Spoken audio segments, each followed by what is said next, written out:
Pessoal, vamos para a nossa aula de número 74. Hoje vamos encerrar o anexo B a respeito dos tubulões a céu aberto. Vem comigo! Bom, pessoal, vamos para a nossa aula de número 74 da NBR 6122 de 2019.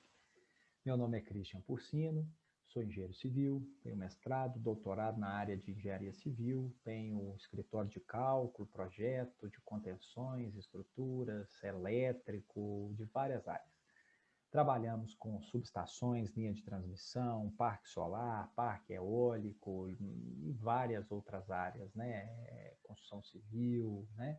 Então, a gente está compartilhando, então, um conhecimento específico da NBR 6122 de 2019, no que tange aos conhecimentos que envolvam esta norma, né? Estamos andando pela norma, uma leitura, né? Acompanhada pela norma, com destaque a alguns pontos que às vezes que a gente deixa de lado na norma, nem se aprofunda, não aprende, não busca aprender, não busca...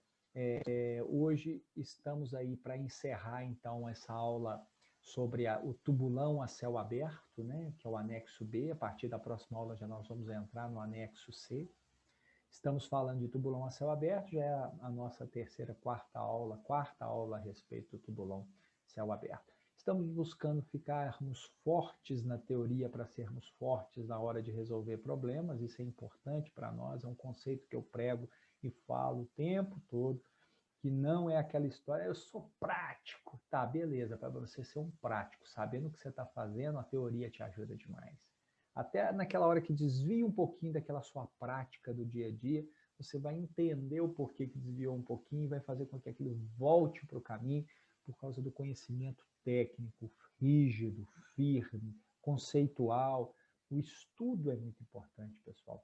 A gente dedicar tempo a estudar, a evoluir sempre. Quando você é um profissional, você tem que estar sempre atualizado. É uma forma de se atualizar, você está em entendimento à versão atual da norma que rege aquele assunto do seu trabalho. E nós temos várias normas que regem o nosso trabalho e a gente precisa estar ligado em todos os seus aspectos e revisões e atualizações. Isso é muito importante, né? Isso é muito importante. Conceituamos o tubulão. O tubulão é uma fundação profunda que transfere sua carga pela ponta, e essa base alargada pode ser mecanicamente ou manualmente, né? Nós falamos sobre os procedimentos de execução, falamos que este capítulo trata basicamente de nos conceituar, né? Complementar a seção 8, que é o capítulo 8, que fala de fundações profundas. A gente vai especificar insumos. Até então a gente falou de execução, né? Determinou diretrizes construtivas, mas nessa aula de hoje específica nós vamos falar de materiais, né? O que a norma fala sobre materiais para a execução de tubulão a céu aberto, né? Repetindo aqui, né? Trata-se então de uma fundação profunda, né? Característica geral, né? Dessa fundação, escavada manual mecanicamente. Eu posso escavar ela toda mecanicamente, toda mecanicamente, mas ainda assim eu preciso descer um poceiro lá para verificar o fundo, fazer limpeza de fundo, analisar isso tudo, né?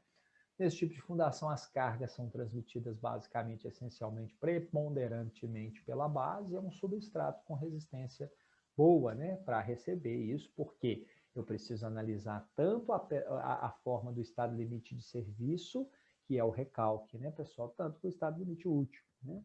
Esse tipo de fundação é empregado acima do lençol freático. Eu posso aplicar ele abaixo do lençol freático, desde que eu garanta a estabilidade sem risco de desmoronamento, né? Abaixo, né?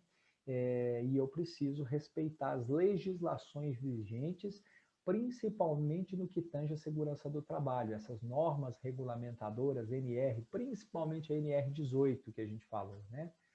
O fuste pode ser escavado manualmente, né? Escavação do fuste P3, por poceiros ou através de perfuratriz. Então, eu posso fazer o fuste manual ou mecânico, né? Até a profundidade prevista no projeto, nem mais nem menos, né? Quando escavado à mão, o prumo e a forma do fuste devem ser conferidos durante a escavação. Isso é importante, né, pessoal? Eu não posso inclinar na escavação, eu não posso inclinar, voltar para cá. Então, tem que tomar esses cuidados, né? A base pode ser escavada manual ou mecanicamente, né? Eu posso fazer isso ou manual, né? Descendo o poceiro, ou mecanicamente, né? Com alargador de base. Quando mecanicamente, mesmo quando mecanicamente, é obrigatória a descida de poceiro, aí fala assim, ah, mas quando é manual não precisa descer poceiro. Não, porque já desceu e ele já fez esse procedimento, né? Então, o mecânico aqui, quando a norma alerta para nós, é porque às vezes o cara fala, não, já foi mecânico, já está tudo pronto, tudo resolvido. Não, tá não. Quando mecanicamente é obrigatória a descida de poceiro para remoção do solo solto que o equipamento não consegue retirar.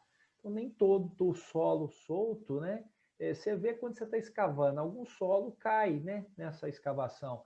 Então, eu preciso descer um caboclinho lá embaixo para ele fazer essa limpeza, né? Que o equipamento não consegue retirar tudo.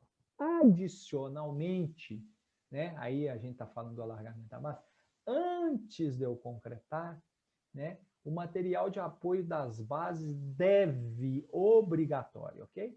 Ser inspecionado por profissional habilitado que confirma em loco, né, a capacidade de suporte do material, né? Autorizando a concretagem. Alguém tem que falar assim, ó, tá tudo ok conforme previsto. Essa inspeção pode ser feita usando penetômetro, tal como a gente fez lá na Fundação Rasa, mas tem que ser feita. Alguém tem que assumir esse ônus, né? Foto de um grande amigo meu aqui, ó, que eu peguei lá no site dele, aqui, o Narese. Fundação sobre rocha. No caso de superfície inclinada, pode-se escalonar a superfície ou utilizar chumbadores para evitar o deslizamento. Então, aquela questão do escalonamento, a gente aprendeu lá no capítulo 7, né? Ou então usar chumbadores para evitar o deslizamento. A questão da colocação da armadura é o cuidado necessário na hora que você está descendo para você não bater nas paredes e derrubar torrão para o fundo, primeiro. Segunda coisa, quando essa armadura necessariamente precisa entrar na base, eu preciso deixar aberturas nesses locais para que na hora que eu descer com concreto, que nós vamos ver ali, essa concretagem ela é sem vibração, sem obrigatoriedade de vibração, lá embaixo com essas janelas de 30 por 30, eu consigo fazer com que permitir que o concreto penetre nos espaços todos, né, garantindo que a minha base está totalmente concretada. Isso é muito importante, porque a base é o meu ponto de transferência de carga e ela tem que trabalhar também estruturalmente, porque quando ela apoia no solo, transfere ali no ponto de contato, ela recebe tensões, né, como reação a isso, né? Ela recebe tensões e eu preciso ter concreto ali para reagir a isso tudo e não vazios, né? Eu posso ter problemas com isso. A concretagem, né, deve ser feita imediatamente após a conclusão da escavação. Isso é um fato importantíssimo que a gente exige. Em casos excepcionais, que isso precise ser concretado depois, eu preciso fazer as mesmas verificações antes da concretagem de novo. Descer, retirar material solto com um problema adicional da armadura poder já estar lá, né? Então é um grande problema para nós, mas nós temos que, se eu demorei, se eu não escavei e concretei na mesma hora, eu preciso fazer essa inspeção, né, para olhar se a água não entrou lá, se não houve desmoronamento, se não entrou um tatu e fez uma confusão lá, né, e outras coisas. A concretagem é feita com concreto simplesmente lançado, através de funil com comprimento mínimo de 1,5 m, né? Não é necessário o uso de vibrador. Por essa razão, o concreto deve ter uma plasticidade suficiente para que o concreto assente lá embaixo, né? E ocupe, né, todo o volume da base. A integridade dos tubulões deve ser verificada. Isso foi um alerta que eu passei para vocês, gente, que é normativo. Isso não é eu que estou falando. A integridade dos tubulões deve ser verificada em, no mínimo, um por obra, por meio de uma escavação em um trecho do fuste. Eu quero ver como é que está a integridade disso. Foi bem concretado? Está misturado com solo? Como é que está isso? Eu preciso dar uma analisada nisso, fotografar e registrar. Tá? É obrigatório. Eu devo verificar. Ok? Aí fica aquela pergunta, estão verificando, né? É importante a gente tomar esse cuidado, né? quando previstas cotas variáveis de assentamento, né, em tubulões próximos, eu tenho que concretar primeiro que tem a cota de assentamento mais profunda em detrimento da rasa. Tá? É isso que ele está falando. E aqui ele dá um número para a gente ter como base, né? Não pode ser feito trabalho simultâneo em bases alargadas em tubulões cuja distância de centro a centro, seja inferior a 2,5 vezes a maior base, né? O maior diâmetro de maior base. Tá? Então eu pego lá, qual que tem o diâmetro maior entre os dois tubulões? Ah, é esse. Multiplico por 2,5, achei um número. Tá? Esse número eu vou comparar com a distância entre pontos de locação, entre fustes. Né? Se for menor, essa distância entre fustes for menor do que esse número que eu estou falando, eu não posso fazer simultaneamente esses tubulões. Cuidado com isso, cuidado. Aqui, ó, preparo da cabeça e ligação com o bloco de coroamento. Aqui a gente até comentou, né, fala muito os termos específicos do cuidado com esse concreto superior, esse concreto final que eu vou quebrar, demolir para manter a cota de arrasamento e executar o bloco de coroamento, né? Então, para a ligação do tubulão com o bloco de coroamento, devem ser observadas a cota de arrasamento de projeto, né? E o comprimento das esperas, eu preciso garantir eles. O trecho do tubulão acima da cota de arrasamento vai ser o quê? Demolido, com cuidado. Né? É isso que ele fala aqui, porque eu não posso causar danos à minha estrutura de concreto do meu tubulão. Na demolição, podem ser utilizados ponteiros ou marteletes leves, potência menor do que 1000 watts. Para seções de até o quê? 900 centímetros quadrados. O uso de marteletes maiores fica limitado a estacas cuja área de concreto seja superior a 900 centímetros quadrados. Então, ele está dando aqui para nós, né, os alertas. O acerto final do topo das estacas demolidas deve ser sempre o quê? Efetuado com o uso de ponteiros ou ferramentas de corte apropriado. Então, fala muito de estaca aqui, né? A gente até comentou isso, né? Nós estamos num capítulo de tubulão e ele usa os termos de estaca. É porque é a mesma história lá para as estacas, ele está pegando essa mesma informação aqui. Acredito que o correto seria, ele está falando de tubulão, né? Usando o termo tubulão. E até um comentário que a gente pode ser proativo e ajudar na próxima norma, para não ficar um negócio meio... Estou falando no item tubulão, mas estou falando que é estaca, e aí complica, né? Caso haja concreto inadequado abaixo da cota de arrasamento ou o concreto tenha ficado abaixo da cota de arrasamento, o trecho deve ser demolido e recomposto. Eu tenho que demolir, limpar e recompor aquilo ali com os critérios de execução de emendas, né, fantásticos ali. Né? O material a ser utilizado na recomposição deve apresentar resistência não inferior à do concreto tubulão. Fato, né? Tem que ter resistência igual ou maior, né? No caso do comprimento de arranque, né? Foi assim que nós encerramos a nossa última aula, né? Inferior ao de projeto, eu preciso consultar a NBR 6118, né? Para fazer para o conhecimento de emendas por trespasse ou trespasse e solda, né? E fazer isso conforme. Caso eu não consiga, caso seja necessário, eu preciso até quebrar e fazer realmente... quebrar por causa do trespasse mal feito também, ou outros aspectos que possam ser executados que a norma não prevê, né? E que muita gente tem feito, né? Isso é até uma questão de discussão para uma próxima revisão da norma, para ela falar que se pode ou se não pode, né? Deixar claro que também não pode, porque aqui ele também não fala se pode ou não pode. Tem gente que tem feito furos com furadeira, né? Injetado adesivo estrutural, e colocado a barra, né? Fazendo assim o trespasse, né? Fazendo assim o arranque, né? Então isso eu acho que é importante ser comentado nas próximas revisões de norma. E o concreto? Concreto para tubulão, né? B9, concreto para tubulão a céu aberto. Né? O concreto deve atender ao disposto na tabela 4, né? Quanto à classe de agressividade. A tabela 4 é a famosa tabela 4 que a gente já viu, que fala lá para nós, em função da classe de agressividade, qual é, né, o FCK mínimo para aquele tipo de fundação. Então, quanto à agressividade do que? 1, 2, 3 e 4 e observar as seguintes características. Então, primeira coisa, eu preciso olhar para lá para eu definir qual é o meu tipo de concreto em função da classe de agressividade do local onde eu estou executando. Adicionalmente, eu preciso olhar aí, para o C25, abatimento, porque na verdade, se você lembrar lá da tabela, em função da classe de agressividade, na tabela 4, eu tenho dois tipos de concreto que eu posso ter em tubulão, um 25 MPa ou 40 MPa. Tá? Então a norma está mostrando para nós aqui alguns pontos específicos do material concreto, agregando informação, adicionando informação importante para esse concreto no tubulão, que às vezes é desleixado, às vezes ele é deixado de lado. Então isso é importante até para nós, como projetistas também, deixarmos especificações claras no projeto que levem em consideração isso aqui que a norma está falando. Né? E não adianta vir brigar com a gente, nós estamos repetindo o que está escrito na norma, e é importante fazer isso. Né? Então, para o C25, abatimento entre 100 milímetros e 160 milímetros, né? É 100, né? Diâmetro de agregado, né?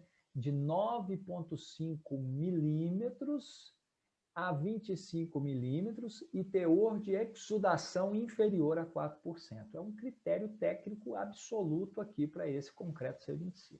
O C40, o abatimento entre 100 e 160, é 100, né? Diâmetro de agregado de 9,5 a 25 milímetros e teor de exudação inferior a 4%. Igualzinho, né, gente? Mesma coisa aqui, mostrando as características aqui importantes, né? Esse abatimento de 100 a 160, ele precisa ser analisado, ele precisa ser confirmado e ele precisa ser usado, tá? Recomendações para dosagem desses concretos. Para o C25, consumo mínimo de cimento de quê? 280 kg por metro cúbico. E fator aguacimento menor ou igual a 0,6. Para o C40, consumo mínimo de cimento de quanto? De 360 kg por metro cúbico e fator aguacimento menor ou igual a 0,45. Então, toma cuidado aqui, pessoal, que isso é normativo. Às vezes o cara me pergunta, né? Posso fazer um concreto? Aí o cara mais simplista fala assim, pode, mas, né? Não, vamos tomar essas... Mas aqui também são recomendações, não são exigências, tá? São recomendações. A gente também pode recomendar, né? Os concretos destinados à fundação devem seguir a condição A de preparo estabelecida na NBR 12655. Olha as normas se entrelaçando, tá, gente? Isso é muito importante, isso é fantástico. Nossa, eu estou batendo o olho nisso aqui, estou pensando, puxa vida, eu tenho que colocar essa nota nos meus projetos, eu preciso colocar essa nota nos projetos. A gente fica meio assim, né? Ah, não, se você fizer um 25 MPa, beleza, né? Tá tranquilo, tá resolvido do meu lado, eu tô ótimo aqui, se vira aí, obra. Mas algumas coisas a norma exige para a gente tem que replicar lá, porque por falta de conhecimento do cara, não tira a minha responsabilidade. Lembra disso lá, né? Que a gente precisa informar para o proprietário que ele precisa contratar um cara para verificar meu projeto? Tem coisa aqui que não justifica. Eu preciso informar.